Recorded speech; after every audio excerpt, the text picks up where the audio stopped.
let's do that. So hamstring is the one at the back of your leg. Grounding is very important. You're touching the patient. So the more touch that you get, the more connection that you get with the patient. You're building a bond. Yeah. Take off your shoes. What is that sock? You prepared for that, man? You really prepared for it, huh? I love it. So look at that. Sweeney the Pooh. Turtles. Turtles. Just make sure you support here, because some of them, they're tight, they're going to bend that knee. So hamstring here, just touch it. Dorsiflex. Of course, I'm not asking you to push all the way up. Just ask your therapist, hey, are you comfortable me stretching your patient their hamstring?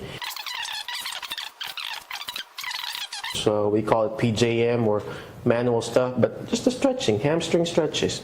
It doesn't have to be a fancy stretch. We have different types of stretching. We call it ballistic, we call it PNF, we call it fancy other stuff. But just ask your therapist, hey, what are you comfortable with? You're comfortable with me stretching the hamstring? Okay. How many seconds of a hold do you want me to do? Oh, go ahead and do 15-second hold. If they say 15, do 15. But ideally, when you want to read the books, the true stretching is 30-second stretch to release what your GTO. They're what you call, in your muscles, you got your GTO, it's your Golgi tendon organ. And that's the one that it gets releases. Your muscle spindles too. You got fibers there on your muscle.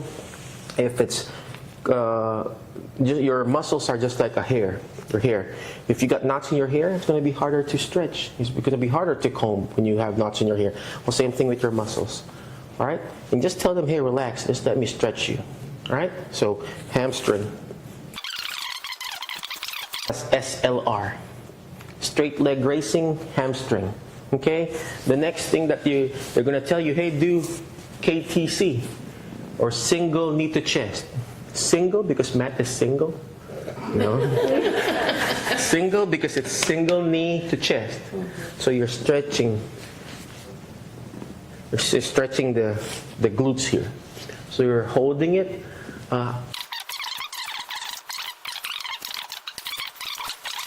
Next is lower trunk rotation.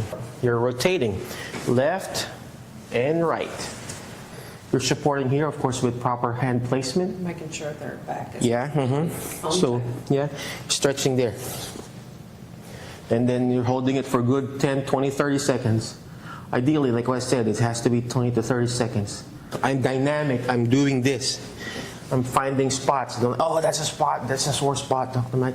So, but of course, you ask your therapist, what do you want me to do? All right, static stretch. You can be also here, just doing this. Because if I'm there, I'm literally carrying his leg, which is probably 50 pounds. But here, I can, play around here and then put pressure there. Right? That makes sense? Okay? And you can also do it on the other side. Same thing, stretch here and just stretching there. Right? Of course, Matt is kind of, what you call this? Mobile. But if it's an older person, some of them, they won't even be able to do it. So you just play around with, okay, it's only going to be here. That's the only thing that you're going to be able to do. You don't push them towards the full range of motion. Only the available range of motion. Okay? So single knee to chest. All right? When you're doing single knee to chest, do dynamic stretches. Not just single joint. You're stretching the gastroc right here. You're stretching the quads. I'm also stretching the toes. Right? I'm multi-stretching. Because if you do every single one, it's going to be the whole day. So I'm multi-stretching here. So I can also stretch the knee. I'm pushing it down already. So it's stretching here. That makes sense? And I'm pushing it in too. I'm pushing it in so I could stretch the part here. So not just the butt muscle, the glutes. I'm also doing the outer side here. I'm pushing it in. And I'm dorsiflexing, and I'm stretching the toes too. So multi-stretches. And I'm pushing the knee down too. So it stretches here too. That makes sense? Okay, all right. Upper body, and then if the patient's already laying down, I'm doing this too. You know, a static stretch. Why are we doing this? Because you want to distract the shoulder, you distract the elbow, distract the wrist. So you're just pulling them too. Why in this angle? Because you always want to get the what you call resting and open pack position. So there are two types of position of your joint. Okay, one is your close pack. When you say close pack, means the joint is where it's closest. So the joint is in a compacted position. Open pack means it's an open in the loosest position. Okay, so if I have this in my shoulder, what is this? Do you think it's a close pack? Yeah, it's just close because the shoulder joint is very compacted, right? But if you open it, this is the open pack. All right, you know, you're not going to take the board exam, but it's 20 and 30. That's the open pack position of that joint. So the loosest position of that joint. Okay, so you're distracting it. You know, sometimes I'll ask the patient to look towards that side, and then side bend towards that, so you open it.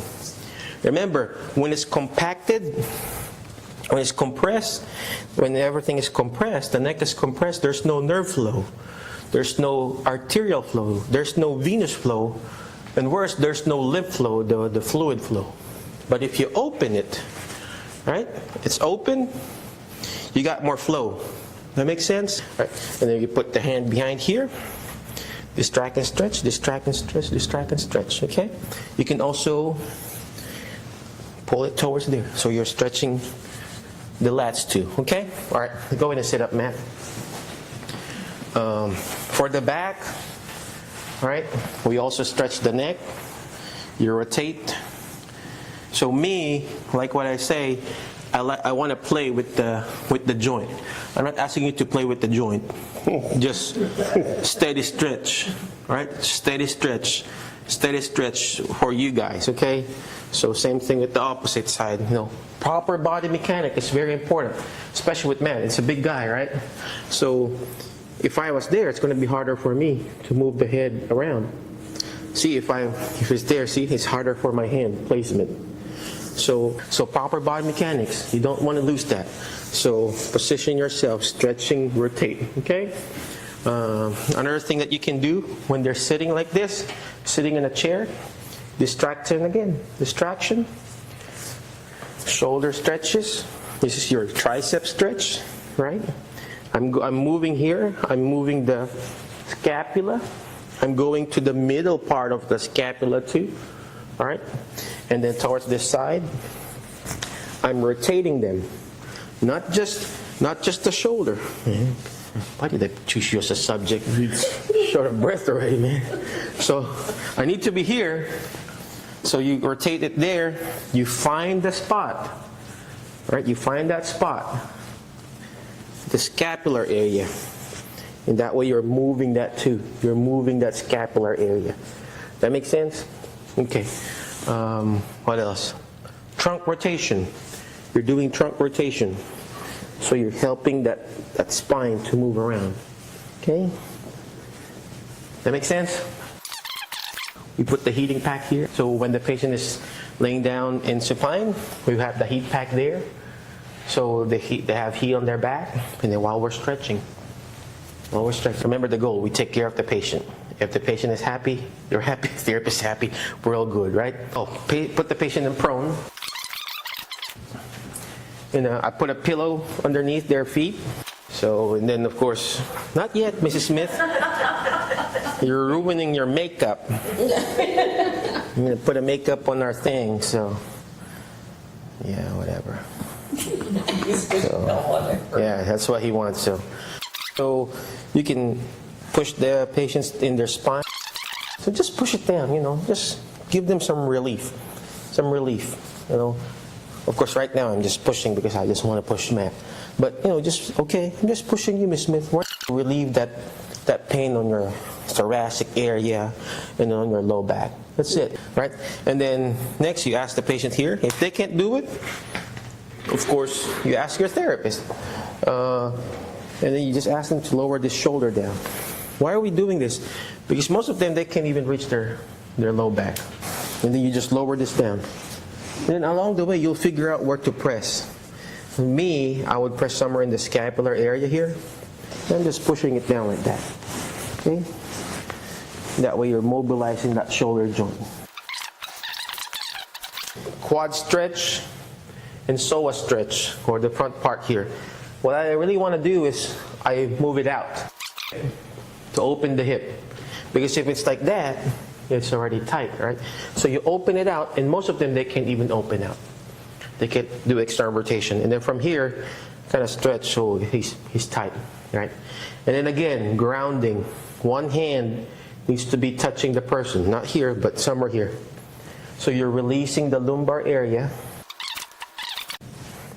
And then since you're here, you're doing 3 sets of 10, right? I'm going over here. I'm stabilizing here, right? So I'm moving it somewhere in the SI joint. And along the way, you'll figure out, oh, okay, I want to hold in the SI joint or in the hip area. And you do this, right? Range of motion. Range of motion. It doesn't have to be a steady stretch. It doesn't have to be bouncing. You can just do simple range of motion, and they'll feel so good. I'm touching him because I want him to know I'm still present with him. Same thing. You know what I mean? Pacing yourself.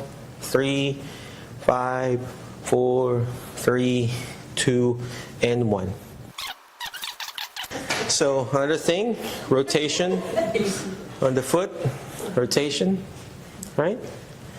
Hey, most of them, they don't have foot rotation. You know, some of them, they got very ticklish foot or something. They're not used to, you know, doing that. But once they feel that, you know, you can do it. Ask them to do some stretching on the wall. You know, ask them to grab like a yoga thing and then ask them to lean forward. So, all right. From here, you ask the patient, hey, Mrs. Smith, could you go on all your fours? Or Mr. Smith, on all your fours. Of course, some patients, they can't do this, right? And most of them, they can't. But if they can, the higher level patient, all the way to your heel. There you go. And you're kind of stretching them too. Stretching them too. You know, holding it there. Holding it there. And then you're grounding. You can just leave them alone. Other therapists, I know one therapist somewhere in Mackenzie, she told me, I don't touch my patient. What kind of therapy is that, right? You ask them to stretch, you know, have them, yeah, of course, with permission, right? Have them stretch there. And then you can go with a sit-up, Mr. Smith, and then you check their vital signs. And then you hand that to your therapist. Hey, we did this, we did that, here's the vital signs. That's it. And then we've helped the patient, and we've helped the therapist. And then everybody happy. Look at you checking each other's heart rate and oxygen. This is what I do. Very good. I see you doing it anyway, so very good. Another thing that you also need to be comfortable when you're doing that, you take off your shoes, your keys in your pocket, and your cell phone, because sometimes when you kind of move around, it kind of touches them and then like weird sensation, oh, there's the key poking on me or something. Even the watch, I most of the time I remove it too when I'm doing. So Matt removes it too. So, but of course, if you're not touching the patient, you're just doing cardiac protocol, it's fine. All right, we're going to bring that chest in. And then you're going to tell me if it's too much. You just give her like. Good, right there. Okay, we're going to hold all the way up. All right, I want you to straighten your knee out. Okay, and you're going to tell me when. I don't like to here for sure. Hmm?